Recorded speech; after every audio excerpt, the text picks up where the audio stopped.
আচ্ছা, আমাদের এই পৃথিবীতেই কিন্তু এমন কিছু জায়গা আছে যা দেখলে মনে হয় যেন সোজাসুজি স্বর্গ থেকে তুলে আনা হয়েছে। মানে এতটাই সুন্দর আর রহস্যময় যে বারবার অবাক হতে হয়। তো চলুন না, আজ একসাথেই বেরিয়ে পড়া যাক সেই সব স্বর্গীয় জায়গার খোঁজে। কিন্তু আসল প্রশ্নটা হলো, পৃথিবীতে স্বর্গ ঠিক কোথায়? এই ছবিটা দেখুন একবার। এটা দেখলেই হয়তো মাথায় এরকমই একটা শান্ত সুন্দর জায়গার ছবি ভেসে ওঠে, তাই না? কিন্তু ব্যাপারটা হলো, সারা পৃথিবী জুড়েই এমন আরও অনেক জায়গা লুকিয়ে আছে যা আমাদের কল্পনাকেও হার মানিয়ে দেবে। তো আমাদের প্রথম পর্বের যাত্রাটা হবে এমন কিছু জায়গায় যেখানে প্রকৃতি নিজেই যেন একজন শিল্পী।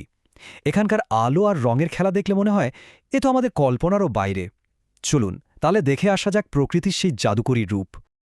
আচ্ছা, একবার ভাবা যাক তো, যখন সূর্যের এক ঝলক আলো লক্ষ লক্ষ বছরের পুরনো কোনো গিরিখাতের ভেতরে নিজের পথ খুঁজে নেয়, তখন ঠিক কি অসাধারণ একটা দৃশ্য তৈরি হতে পারে। এই জায়গাটা হলো যুক্তরাষ্ট্রের অ্যারিজোনার অ্যান্টেলোপ ক্যানিয়ন। ভাবা যায়, লক্ষ লক্ষ বছর ধরে শুধু জলের স্রোত বেলে পাথর কেটে কেটে এই গিরিখাতটা তৈরি করেছে। আর আসল জাদুটা হয় যখন সূর্যের আলো এর ওই বাঁকানো দেওয়ালগুলোতে এসে পড়ে, তখন লাল, কমলা, বেগুনি রঙের যে একটা স্বপ্নপুরী তৈরি হয় না, মনে হবে যেন প্রকৃতির নিজের হাতে গড়া এক জীবন্ত ভাস্কর্য চোখের সামনে দেখছি।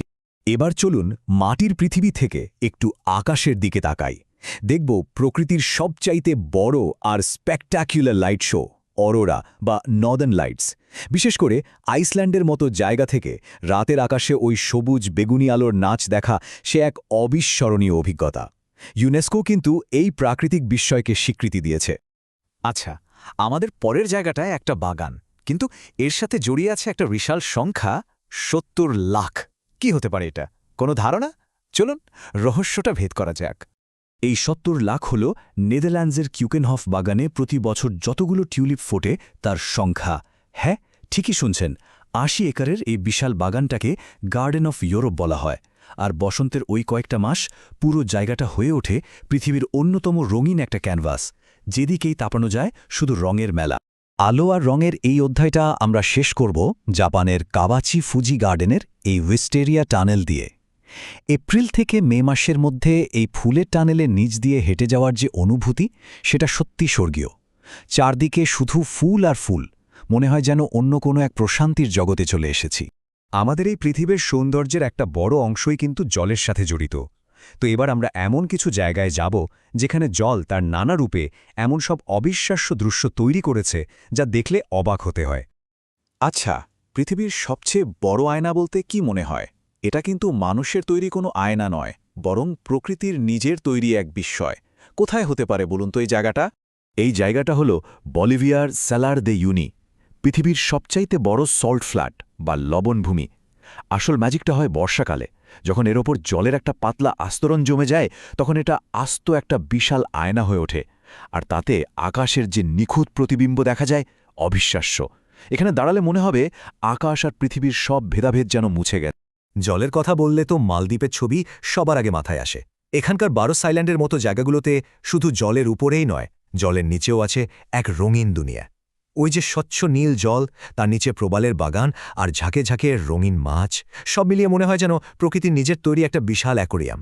ভিয়েতনামের হালং বেতে গেলে মনে হবে যেন কোনো রূপকথা ড্র্যাগন জলের উপর তার পিঠের কাঁটা জাগিয়ে রেখেছে। প্রায় ২,০০০ চুনাপাথরে দ্বীপ পান্নাসবুজ জল ফুঁড়ে মাথা তুলেছে। আর এখানকার ভাসমান গ্রামগুলোতে মানুষের জীবনযাত্রাটাও কিন্তু এই জলকে ঘিরেই। এটাও একটা ইউনেস্কো ওয়ার্ল্ড হেরিটেজ সাইট।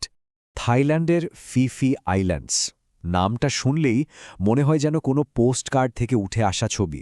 বিশেষ করে মায়া বের ওই স্বচ্ছ ফিরোজা জল আর তার দুপাশে খাড়া হয়ে থাকা সবুজ পাহাড় কি অসাধারণ একটা নাটকীয় দৃশ্য তৈরি করে।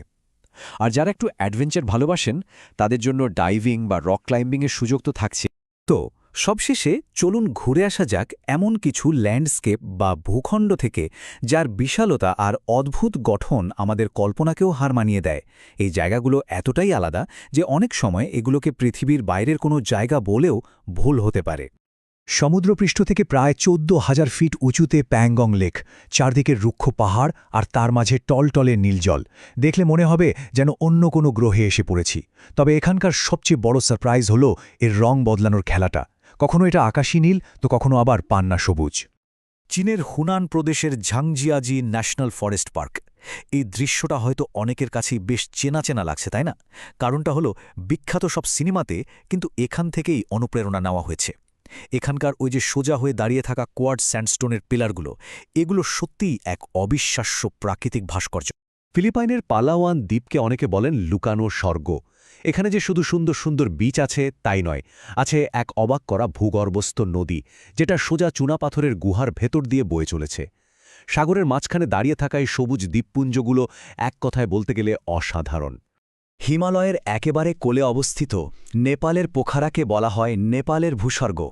শান্ত ফেওয়া লেকের জলে যখন অন্নপূর্ণা আর মৎস্যপুচ্ছের চূড়ার ছায়া ভেসে ওঠে, ওফ, সেই দৃশ্য ভোলার মতো না। এখানকার সূর্যোদয় আর সূর্যাস্ত সারা জীবন মনে রাখার মতো একটা অভিজ্ঞতা। তাহলে আলো আর রঙের খেলা থেকে শুরু করে জলের বিস্ময় আর সবশেষে অপরূপ ভূখণ্ড, আমরা দেখলাম যে আমাদের এই গ্রহে সৌন্দর্যের সত্যিই কোনো শেষ নেই। প্রত্যেকটা জায়গারই নিজস্ব একটা আকর্ষণ আছে নিজস্ব একটা গল্প। এই অসাধারণ জায়গাগুলো দেখার পর এখন একটা প্রশ্ন কিন্তু মনে আসতেই পারে, স্বপ্নের ভ্রমণ তালিকাটা আরেকবার না হয় দেখাই যাক, তাহলে পরবর্তী স্বর্গীয় গন্তব্য কোনটা হতে চলেছে?